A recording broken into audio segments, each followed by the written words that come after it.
Mari kita berdoa. Segala kemuliaan hanya bagi-Mu Allah di dalam nama Yesus Kristus.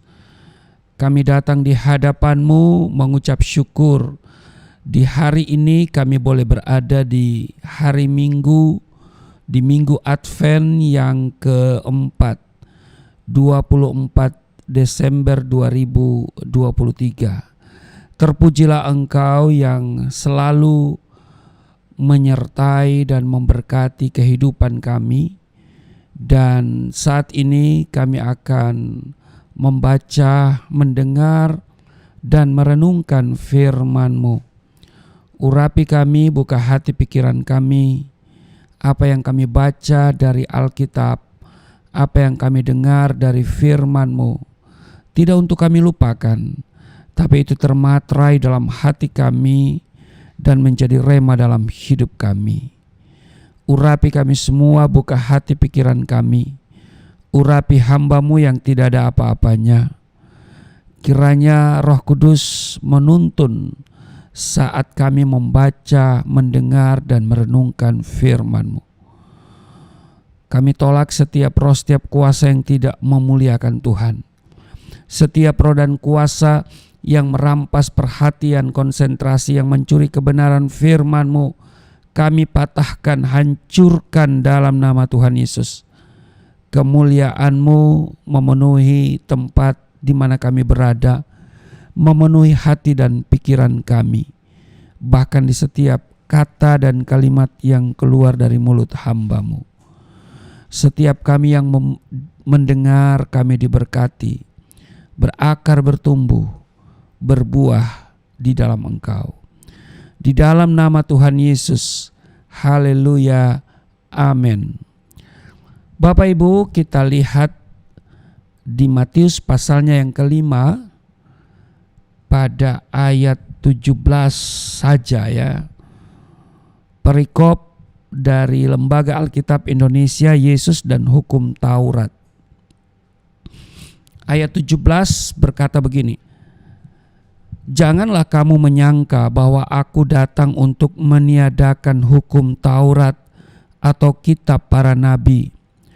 Aku datang bukan untuk meniadakannya, melainkan untuk menggenapinya."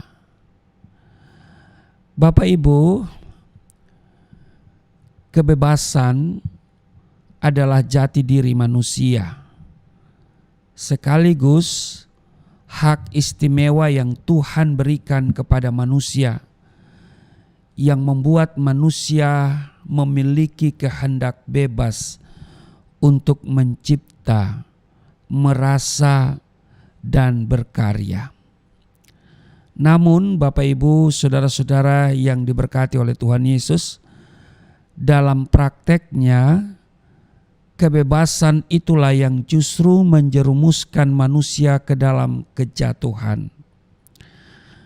Karena kebebasan sering diartikan sebagai kesewenang-wenangan. Manusia seakan-akan bisa berbuat apa saja, kapan saja, dan di mana saja sesuka hatinya. Aturan-aturan kerap kali dianggap sebagai penghalang kebebasan. Karena itu, pelanggaran norma dianggap sah-sah saja. Nah, banyak orang mengidamkan kebebasan dalam arti yang liar, yaitu sebebas-bebasnya tanpa ikatan atau batasan. Dengar baik Bapak Ibu, tahukah saudara bahwa kebebasan seperti itu justru akan menjerumuskan kita ke pengertian yang salah dan tidak alkitabiah. Memang sejak awal penciptaan, Allah menganugerahkan kebebasan kepada manusia. Kebebasan itu ditujukan untuk menciptakan harmoni dan kesejahteraan manusia. Kebebasan Allah anugerahkan untuk keselamatan manusia. Kebebasan itu tidak pernah sempurna tanpa norma-norma. Maka Allah juga menyodorkan atau memberikan perintah atau aturan supaya kebebasan manusia ditata sehingga perbuatan manusia bisa dipertanggungjawabkan. Pada sisi lain, norma-norma itu pun bisa berwibawa apalagi dihayati dalam kebebasan. Dengan kata lain, kebebasan dan norma adalah dua hal yang saling mendukung. Jadi penghayatannya mesti bersamaan. Bapak, Ibu, saudara-saudara jemaat yang diberkati oleh Tuhan Yesus. Kalau kita perhatikan Tuhan Yesus sendiri adalah sosok yang bebas sekaligus taat asas. Sejak kanak-kanak misalnya, Maria dan Yusuf menanamkan adat istiadat Yahudi kepadanya. Disunat, ziarah, pergi ke sinagoga untuk belajar kitab suci di sana dan lain sebagainya. Begitu pula ketika ia berkarya, ia adalah pelaksana sekaligus pewarta kehendak Bapanya dan hukum cinta kasih. Tidaklah heran apabila Yesus berkata, "Aku datang bukan untuk meniadakan hukum, melainkan menggenapinya." Karena itu, marilah kita menghayati anugerah kebebasan kita dengan taat pada norma, pada asas, pada kehendak Allah. Amin. Jadi pada dasarnya manusia sangat menginginkan kebebasan.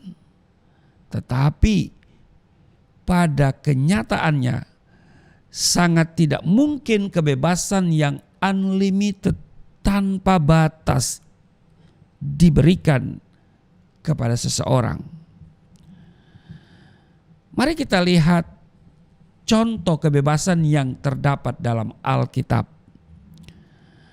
Kalau kita lihat di Kejadian pasal 2 ayat 15, 16 dan 17. Tuhan Allah mengambil manusia itu dan menempatkannya dalam Taman Eden untuk mengusahakan dan memelihara taman itu.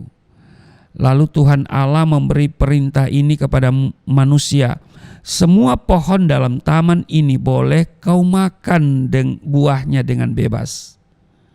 Tetapi ayat 17, pohon pengetahuan tentang yang baik dan yang jahat itu janganlah kau makan buahnya, sebab pada hari engkau memakannya pastilah engkau mati.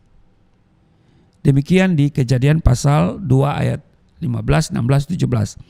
Nah, di Kejadian pasal 3 ayat 2 dikatakan begini, lalu sahut perempuan itu kepada ular itu, buah pohon-pohonan dalam taman ini boleh kami makan. Ayat 3, tetapi tentang buah pohon yang ada di tengah-tengah taman, Allah berfirman, jangan kamu makan ataupun raba buah itu, nanti kamu mati. Bapak, Ibu, saudara-saudara yang diberkati oleh Tuhan Yesus, tidak dicatat dalam Alkitab bahwa Hawa tahu dari mana tentang perintah Tuhan itu. Tetapi sebagai suami istri, tentunya Adam menceritakan kepada Hawa tentang perintah Tuhan itu. Nah, poin yang ingin saya katakan bahwa Adam dan Hawa diberi kebebasan yang sama untuk makan semua buah di Taman Eden kecuali satu, yaitu buah dari pohon pengetahuan tentang yang baik dan jahat. Nah, Adam dan Hawa sama-sama tahu tentang sebab akibat tersebut, yaitu apabila mereka makan, ya kan, pasti mereka mati. Jadi mereka tahu sebab akibat. Apabila mereka makan itu sebab, ya, akibatnya pasti mereka mati.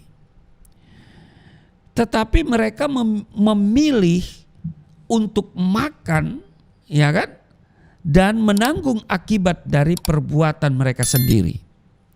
Akhirnya kebebasan yang Tuhan percayakan kepada Adam dan Hawa telah hilang. Kebebasan hilang karena ketidaktaatan. Jadi perhatikan Bapak Ibu Saudara-saudara yang diberkati oleh Tuhan Yesus. Seharusnya kebebasan harus disertai dengan yang namanya ketaatan. Nah, bagi orang Kristen ada hubungan yang sangat erat antara kebebasan dengan ketaatan. Kebebasan tanpa ketaatan adalah kesewenang-wenangan. Sedangkan ketaatan tanpa kebebasan adalah perbudakan. Dan kedua-duanya sama-sama tidak Kristiani. Galatia pasal 5 ayat 1 dikatakan begini, supaya kita sungguh-sungguh merdeka, Kristus telah memerdekakan kita. Karena itu berdirilah teguh dan jangan mau lagi dikenakan kuk perhambaan. Nah, sebagai anak Tuhan, memang saudara dan saya telah bebas karena dimerdekakan atau dibebaskan dari belenggu dosa oleh Kristus. Tetapi perhatikan, kebebasan yang kita miliki harus tetap pada jalurnya Tuhan. Tadinya kita adalah hamba dosa. Tetapi karena kita sudah dimerdekakan, dibebaskan dari dosa, kita menjadi hamba Tuhan. Amin. Jadi kebebasan yang kita miliki sebagai anak Tuhan juga harus disertai dengan yang namanya ketaatan. Bapak Ibu, saudara-saudara yang diberkati oleh Tuhan Yesus, setelah kita tahu bahwa sebagai orang bebas, kita juga harus tetap taat pada firman-Nya. Lalu pertanyaannya adalah, bagaimana cara mewujudkan kebebasan yang disertai dengan ketaatan? Mari kita lihat buah roh dalam Galatia pasal 5 ayat 22 dan 23. Dicatat begini, tetapi buah roh ialah kasih, sukacita, damai sejahtera, kesabaran, kemurahan, kebaikan, kesetiaan, ayat 23, kelemah lembutan, penguasaan diri. Nah, fokus saya pada yang terakhir ini. Hanya kepada salah satu buah roh, yaitu penguasaan diri.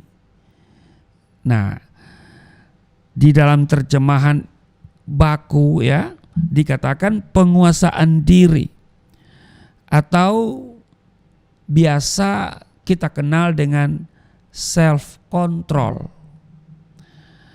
Saya memakai kata pengendalian diri dalam menerjemahkan self control. Jadi, untuk mewujudkan kebebasan yang disertai dengan ketaatan adalah dengan pengendalian diri. Ya, jadi penguasaan diri atau pengendalian diri. Pengendalian diri sangat penting Bapak Ibu. Karena apa yang tidak dikendalikan, maka hal itu yang akan mengendalikan kita. Ingat Bapak Ibu, sesuatu yang tidak kita kendalikan, ya, tidak dapat kita kendalikan, maka hal itu yang akan mengendalikan kita. Contoh, lidah. Karena lidah dapat menghancurkan apa yang sudah dibangun. Saya akan bacakan secara lengkap di Yakobus, ya, pasalnya yang ketiga. Yakobus pasal 3 mulai dari ayat 5 dikatakan begini. Demikian juga lidah, walaupun suatu anggota kecil dari tubuh, namun dapat memegahkan perkara-perkara yang besar. Lihatlah betapapun kecilnya api, ia dapat membakar hutan yang besar. Ayat 6, lidah pun adalah api. Ia merupakan suatu dunia kejahatan dan mengambil tempat di antara anggota-anggota tubuh kita sebagai sesuatu yang dapat menodai seluruh tubuh dan menyalakan roda kehidupan kita, sedang ia sendiri dinyalakan oleh api neraka. Ayat 7, semua jenis binatang liar, burung-burung, serta binatang-binatang menjalar dan binatang-binatang laut dapat dijinakan dan telah dijinakan oleh sifat manusia. Ayat 8, tetapi tidak seorang pun yang berkuasa menjinakan lidah. Ia adalah sesuatu yang buas, yang tak terkuasai dan penuh racun yang mematikan. Perhatikan, ya. Dengan perkataan kita dapat menghancurkan reputasi, pernikahan, hubungan, bahkan masa depan seseorang hanya dalam waktu satu malam. Jadi lidah, ya, kita harus dapat mengendalikan lidah kita. Karena ada yang berkata mulutmu adalah harimaumu. Jadi kita minta Roh Kudus untuk bisa mengendalikan lidah kita. Contoh lain yang dapat mengendalikan kita adalah nafsu makan, nafsu seks, materi, masa lalu, dan lain sebagainya. Jadi kita dapat dikendalikan oleh hal yang kita tidak kendalikan. Itu intinya. Begitu juga dengan yang namanya kebebasan. Apabila kita tidak bisa mengendalikan kebebasan, maka kebebasanlah yang akan mengendalikan kita. Dan pada akhirnya kita tidak taat. Nah, kembali lagi tentang penguasaan diri yang saya menggunakan istilah self control, yang saya terjemahkan dengan pengendalian diri, ya. Pertanyaannya adalah, apakah setelah kita tahu bahwa kita harus mengendalikan kebebasan yang kita miliki, kemudian dengan semudah itu kita mampu mengendalikannya? Tentu tidak, Bapak Ibu. Penguasaan diri atau pengendalian diri bukan hal yang mudah. Tapi mari kita coba belajar tentang pengendalian diri yang benar. Pengendalian diri bukan berarti kita yang mengendalikan diri kita sendiri. Sebab apabila kendali kita yang pegang, ya, maka sangat mungkin kita jatuh di lubang dosa yang sama berulang-ulang. Lalu apa yang harus kita lakukan? Apa itu pengendalian diri yang benar?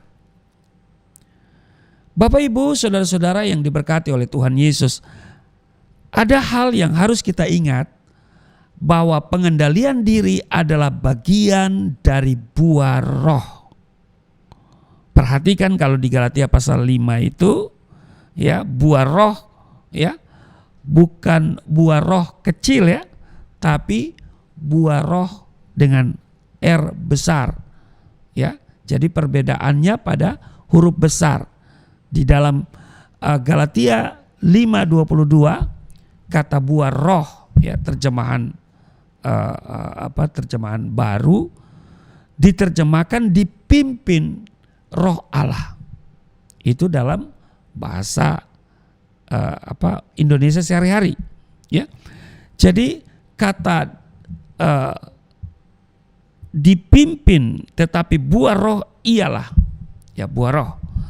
Tapi kalau saudara melihat terjemahan bahasa Indonesia sehari-hari, diterjemahkan dipimpin roh Allah.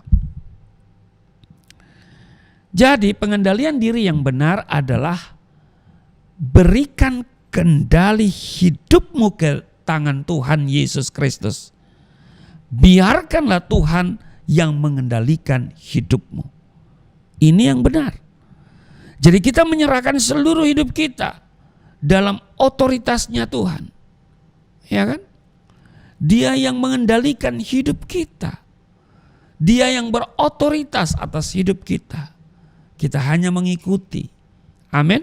Itu pengendalian diri yang benar. Nah, jadi Bapak Ibu, kebebasan, saya mau tegaskan kembali bahwa kebebasan harus disertai dengan ketaatan. Ya. Ini yang harus mendapat penegasan kita, ya. Bahwa kebebasan harus disertai dengan ketaatan. Sehingga saudara dan saya tetap pada jalurnya Tuhan. Nah, untuk mewujudkannya tentu dibutuhkan pengendalian diri yang benar, penguasaan diri yang benar. Pengendalian diri yang benar adalah memberi kendalinya ke tangan Tuhan. Kendali dalam tangan Tuhan berarti bukan lagi melakukan apa yang kita inginkan, tetapi melakukan apa yang Tuhan inginkan. Itu sebabnya ada lagu, Bu, adapun hidupku ini bukannya aku lagi, melainkan Kristus yang hidup di dalamku. Itu pengendalian diri yang benar.